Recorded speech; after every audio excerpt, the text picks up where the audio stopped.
Bonjour. Aujourd'hui, on va s'intéresser à un outil vraiment puissant qui fait le lien entre la grande théorie pédagogique et, la réalité du terrain qui est souvent super imprévisible. Cet outil, c'est la méthode DECA. Imaginez un peu, c'est comme un simulateur de vol, mais pour les éducateurs. Un endroit sûr où l'on peut s'entraîner à gérer des situations complexes sans les risques du monde réel.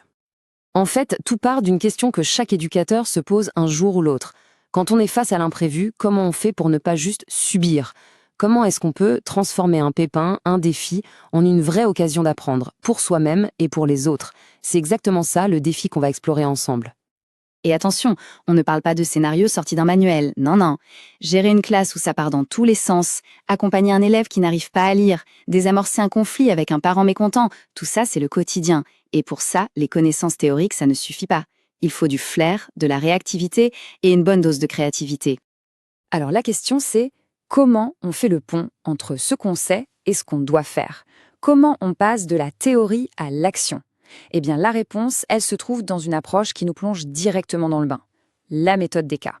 C'est vraiment ça qui va nous aider à faire le lien, à rendre les concepts abstraits hyper concrets. Concrètement, qu'est-ce que c'est la méthode DECA? C'est une stratégie d'apprentissage où on est complètement immergé. On ne fait pas juste un petit exercice, non. On se plonge dans des scénarios réalistes, complexes, tirés du monde de l'éducation. Le but?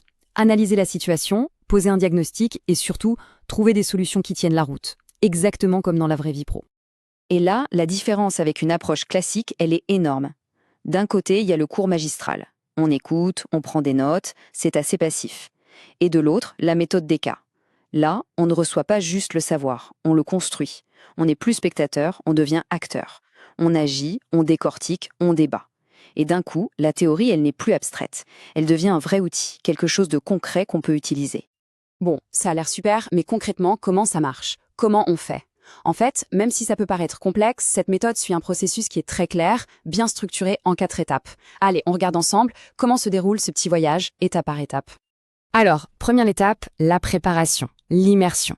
On lit le cas attentivement, on essaye vraiment de comprendre ce qui se passe, quels sont les faits importants, c'est quoi le vrai problème au fond. Ensuite, deuxième étape, l'analyse. En groupe, on creuse, on cherche les causes, on formule des hypothèses. Peut-être que le problème vient de là. Troisième étape, on passe à l'action. On développe des solutions. On brainstorm, on débat des idées concrètes, réalistes. Qu'est-ce qu'on ferait, nous, pour cet élève en difficulté? Et enfin, quatrième et dernière étape, la synthèse. C'est hyper important.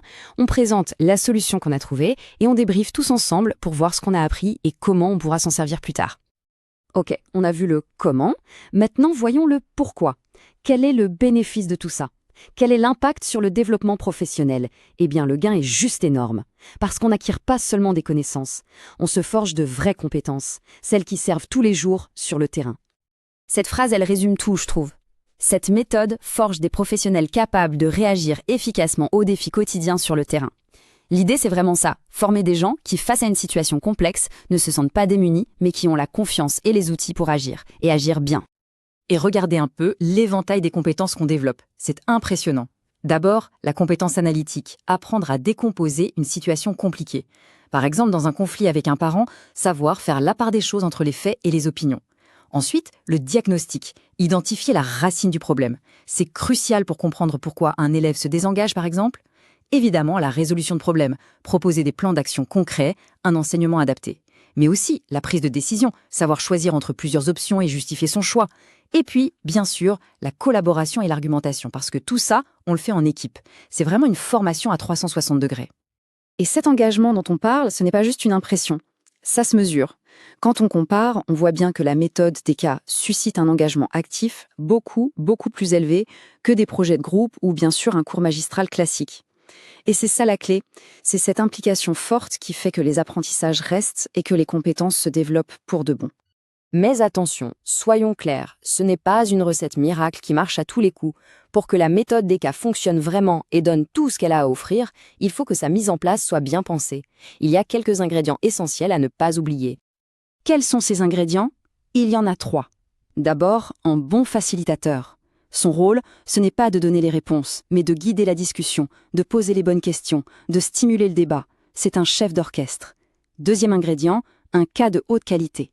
Le scénario doit être réaliste, suffisamment complexe pour qu'il y ait un vrai défi et bien sûr pertinent. Et le troisième, qui est peut-être le plus important, une bonne dynamique de groupe. Il faut que tout le monde se sente en sécurité pour parler, pour proposer des idées, même pour se tromper. Sans ça, ça ne peut pas fonctionner. Au final, si on devait résumer l'impact de cette méthode en une phrase, ce serait ça. Elle prépare à l'imprévu. Elle ne forme pas juste à résoudre des problèmes qu'on connaît déjà, elle nous équipe pour faire face à ce qu'on ne peut pas anticiper. Et en faisant ça, elle construit quelque chose d'essentiel, la confiance en soi et l'autonomie. Et on va finir sur une question, pour prolonger la réflexion.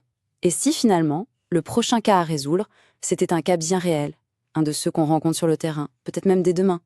Parce qu'au fond, le cas le plus important, c'est toujours le prochain.